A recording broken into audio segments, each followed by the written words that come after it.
अस्सलाम वालेकुम।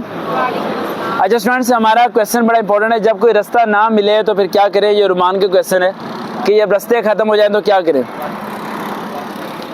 देखो, ज़िंदगी में ना कभी कभार ऐसा मोड़ आ जाता है कि कोई भी साथ नहीं देता, आपका कोई भी साथ नहीं देता। और शायद यही वजह है मेरी मार्केट में आने की, कि मुझे पता है कि जब बच्चों का कोई साथ नहीं देगा ना तो एक शख्स उन्हें याद आएगा, सर्वकार, जिन्हें उनकी ज़ात पात इसके इलाके से कोई लेना देना नहीं है, जो आखिरी दम तक खड़ा रहेगा। शायद पैसों के लिहाज से ना खड़ा रहे, लेकिन अल्फाज और हौसले के लिहाज से खड़ा रहेगा। वो समझाएगा उन्हें कि यहाँ से क्या करना है, वहाँ से क्या करना है। आप लोगों के रास्ते जब बंद होते हैं जब आपको कोई समझाने वाला नहीं होता। जब तक आपको कोई समझाने वाला है तो आपके रास्ते खुलते रहते हैं। इसी तरह है कि मिसाल के तौर पर मैं कहता हूँ इसे कि इंग्लिश का पेपर पास करो और इसे सिलेबस नहीं बताता, ये परेशान बैठा रहेगा। इंग्लिश का पेपर देने जाएगा, वो जो मैंने पढ़ाया नहीं वो पेपर में आ जाए, फेल हो जाएगा। आपकी लाइफ में अल्लाह सुब्हाना ताला ने फ्यूचर को छुपा के रखा है और आप सबको उस सड़क से गुजारता है जिसके बारे में आप जानते नहीं होते। और हर दिन हर लम्हा आपको वो दिखाता है जिसके बारे में आपने कभी सोचा नहीं होता। और आप जब भी उस सड़क पे आते हो तो आप सोचते हो सड़क बंद है, रास्ता कोई नहीं है। और कभी कभार वो सड़क बंद 1 महीना रहती है, 2 महीना, कभी 6 महीने, कभी 1 साल, कभी 5-5 साल बुरे गुजरते हैं। और ऐसे फ्लॉप गुजरते हैं कि आप कहते हो यार इससे बुरी किस्मत तो मेरी थी नहीं। लाइफ में ज़हन में रखना कि जब भी आपका फ्लॉप टाइम ख़त्म होगा तो वो ख़त्म होने की वजह कोई शख्स होगा, कोई ना कोई शख्स आपकी लाइफ में एंट्री मारेगा, चाहे वो लड़की हो, चाहे वो लड़का हो, या कोई भी हो। और आपको लगेगा यार मेरा रास्ता मिल गया। कभी ऐसा नहीं हुआ कि एक शख्स खड़ा हो, रास्ता बंद हो और उसे अकेले को खुद ही रास्ता मिल गया हो, नहीं। कोई ना कोई शख्स जिंदगी में आता है, वही रास्ते तक पहुंचाता है, वरना रास्ते तक बंदा नहीं पहुंच सकता। जब इंसान को कोई रास्ता नहीं मिलता तो उस टाइम क्या हालत होती है वो पहले मैं बता देता हूँ आपको। सबसे पहला पॉइंट, वो डिप्रेशन में चला जाता है। और ऐसे डिप्रेशन में जाता है जिसमें शायद वो कभी कभार उसका दिल करता है मैं उठूँ भी ना, इस डिप्रेशन में मर ही जाऊँ मैं, ये मौत ही आ जाए। हर एक की टेंशन का लेवल अलग है।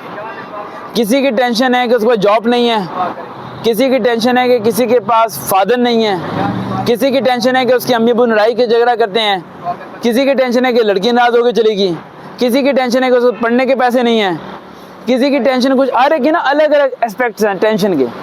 लेकिन आपकी जितनी भी टेंशन है ना उनमें एक चीज़ कॉमन है, बहुत ज़्यादा कॉमन है, वो ये कि आपकी कोई भी टेंशन कभी भी सॉल्व नहीं हुई।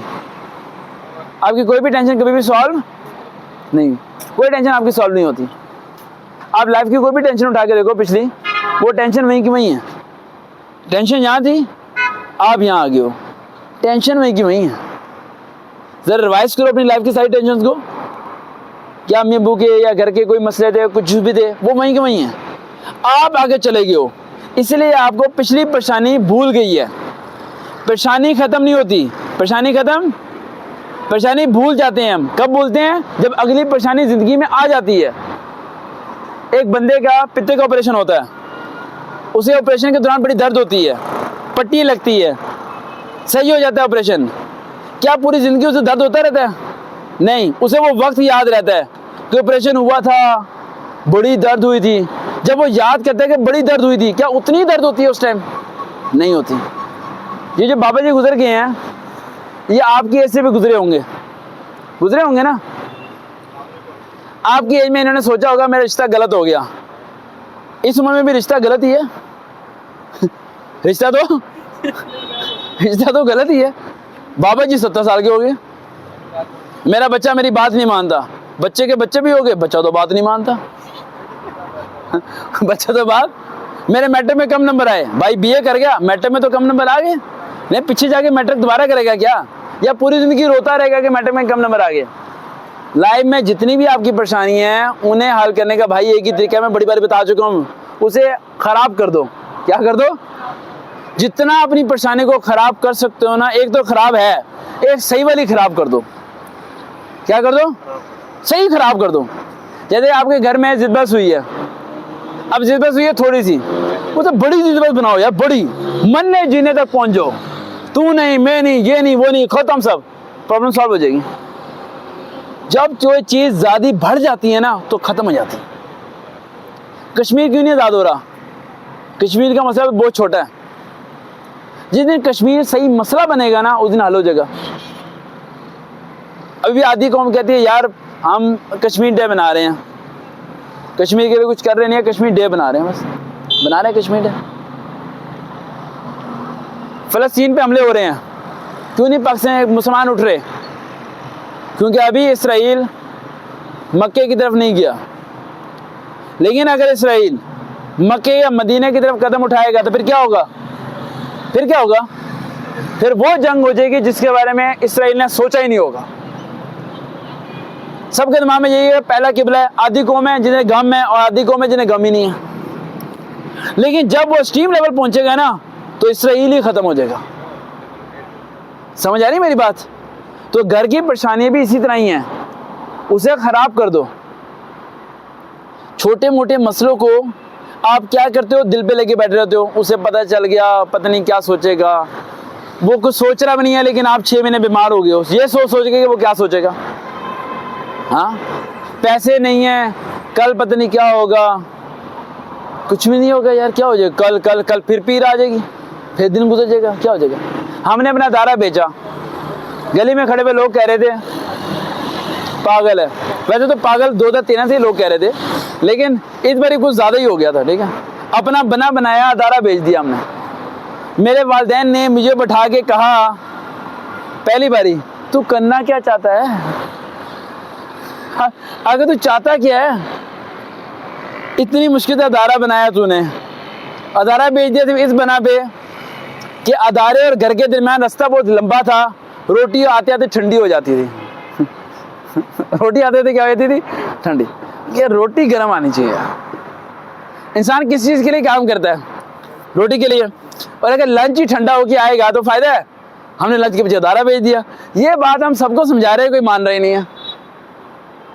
और जिसके हमने घर किराए पे लिया वो कहता है भाई वो अदारा तुमने बेचा है? मैंने कहा हाँ। कह रहे ये किराए के घर तुम लेने आए हो? कह रहे तुम पागल हो, अपना अदारा बेच के किराए पे आ गए हो। और किराए पे भी उस पे आए जो घर पहले ही बिकने के लिए लगा हुआ था, तो वो बिक जाएगा, फिर सामान उठा के आगे चले जाएंगे। तो अंदाजा लगाओ ये सब कुछ हो रहा है। और सड़क पे एसरोड में फिर रहे हैं। 17 अक्टूबर को हमने जगह खाली करनी है, अपना अदारा बेच दिया, अगली जगह ही कोई नहीं हमारे पास।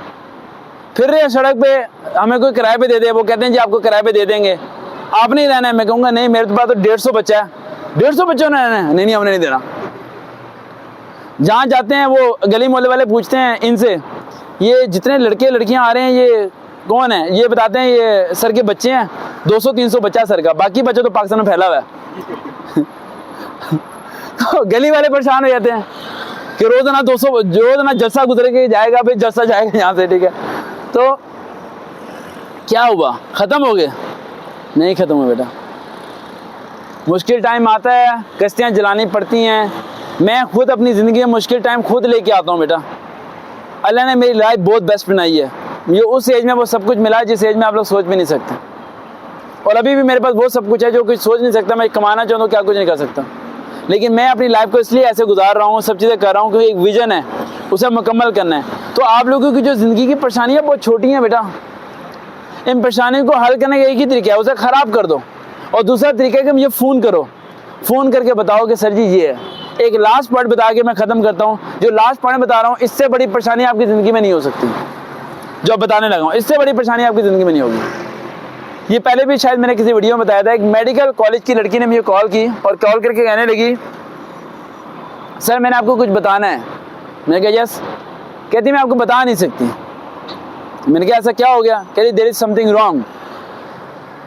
तो मैंने कहा, मैंने उस कॉलेज में ना लेक्चर दिया था, मेडिकल कॉलेज, और एमबीबीएस की स्टूडेंट की बात कर रहा हूँ मैं आपको।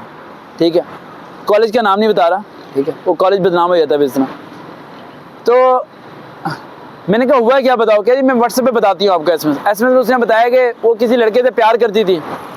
वो प्यार 5 रुपये घंटे वाला था। वो चलते चलते 1 साल हो गया।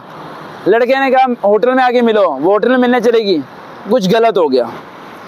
अब वो गलत ऐसा हो गया कि वो वो ज़्यादा ही गलत हो गया। तो उसने मुझे कहा कि सर मेरे ख्याल से मुझे मर जाना चाहिए, मुझे सुसाइड कर लेना चाहिए, मैंने अपने वालिदैन की इज्जत को दांव पे लगा दिया, मेरे माँ बाप ने मुझे पढ़ने के लिए भेजा था, ये काम करने के लिए नहीं भेजा था, और लड़के ने नंबर ब्लॉक कर लिया, ख़त्म कर लिया। मैंने उसे पहला रिप्लाई दिया, मैंने कहा बेटा एक मिनट कॉल करूँ? कहती यस। मैंने कॉल की, मैंने कहा बस इतनी सी बात है। कहती आपको इतनी सी बात लग रही है, मेरे साथ गलत हो गया है और ये गलत मैंने खुद करवा लिया है और आपको इतनी सी बात लग रही है। मैंने कहा बेटा ये मेडिसिन सेंड कर रहा हूँ, इसे खा लेना और अभी खा के ना फिर मुझे कॉल करना। कह रही सर आप क्या बात कर रहे हैं? मैंने कहा देखो मुझे आपने कॉल की है ना, अब मेरे पे यकीन रखो। देन उसने 4-5 घंटे बाद दोबारा कॉल की, तो मैंने कहा बेटा कुछ नहीं होता, दोबारा गलती मत करना, कल से पढ़ना शुरू करो। तो कह रही सर आप सीरियस नहीं ले रहे आप? मैंने कहा सीरियस किस चीज़ करूँ? कहती मेरे से इतनी बड़ी गलती होगी। मैंने कहा कौन सी गलती होगी? जब तुमसे गलती हो रही थी तो तुम वो गलती नहीं कर रही थी, अब तुम्हें रियलाइज हुआ है कि वो गलती हो गई थी। इतना बहुत होता है लाइफ में, जितना मर्जी बड़े से बड़ा गुनाह हो जाए, जिस दिन तुम्हें रियलाइज हो गया कि तुमसे गलती हुई थी, उस दिन वो गुनाह खत्म हो गया। उस गुनाह को सर पे लेके फिरोगे पूरी जिंदगी। मैं कहा कितने लोग जानते हैं तुम्हारे गुनाह के बारे में? कह रही एक लड़का जानता है, और मैंने कहा तुम्हारी दोस्त, और 3-4 लोग। कॉलेज छोड़ देते हैं, गली छोड़ देते हैं, मोहल्ला छोड़ देते हैं, शहर छोड़ देते हैं, मुल्क छोड़ देते हैं, लेकिन मरना नहीं है बेटा। मौत को हाथ डाल लें, नस काट लें अपनी, छत से छलांग मार दें, इतनी सी बात पे ये गुनाह हो गया हमसे। यार बंदे को अल्लाह नहीं बनना चाहिए। जब अल्लाह माफ कर देता है तो बंदा कौन है उसे ये ब्लेम करने वाला है कि तुमने ये गलती की थी। हमें दूसरों को उनके पास से ब्लेमिंग भी नहीं करनी चाहिए। बाद में कोई लड़की कैसी थी, लड़का कैसा था, भाड़ में जाओ सारे, आज तुम चेंज हो गए हो तो तुम चेंज हो। जब मैंने ये 4 बातें उसे दिमाग में बोली हैं तो उसे सुकून का सांस आया। मैंने कहा कब से तुमने रोटी नहीं खाई? कह रही 3 दिन हो गए हैं। मैं कहा take a 1 bite then I will call you. सुबकियां लगी हुई थी, उसे रो रही थी, वो सुबकियां लगी हुई थी पानी पीते हुए। मैंने कहा पता है तुम्हें मैंने जिंदा क्यों बचाया? ताकि तुम उन तमाम लड़कियों को सेव कर सको जो इसी तरह चक्करों पड़ रही हैं। वो बच्चियां, वो बच्चे जिनके वालिदैन उन्हें बड़ी मोहब्बत से प्यार से पढ़ने के लिए भेजते हैं और वो किताब की जगह फूल खोल लेते हैं। अरे फूल मिलेगा जिंदगी में, गोभी का फूल मिलेगा, परमानेंटली मिलेगा। हाँ एक बंदा मिलेगा, लड़कों को भी एक कोई मिलेगी अनारकली, और लड़कियों को भी कोई मिलेगा शाहरुख खान, सुल्तान राय, और पूरी जिंदगी उसके साथ ही गुजारना है। उसे दे देना फूल, ठीक है? उसे तुम फूल भी नहीं दोगे, हैं? उसे नहीं फूल दोगे। तो काइंडली अपने आप को ये ध्यान में रखें कि वक्त और हालात से लड़ने के एक ही तरीका है बेटा कि वक्त गुजरने का इंतजार करो। जब वक्त गुजर जाएगा हालात तब्दील हो जाएंगे। वह टाइम के हिसाब से चलो, फिर सब चीज़ें होंगी और सब चीज़ें आसान हो जाएंगी। देखते हैं चैनल सरवकार भाई, दोबारा मुलाकात होगी। अल्लाह हाफिज़।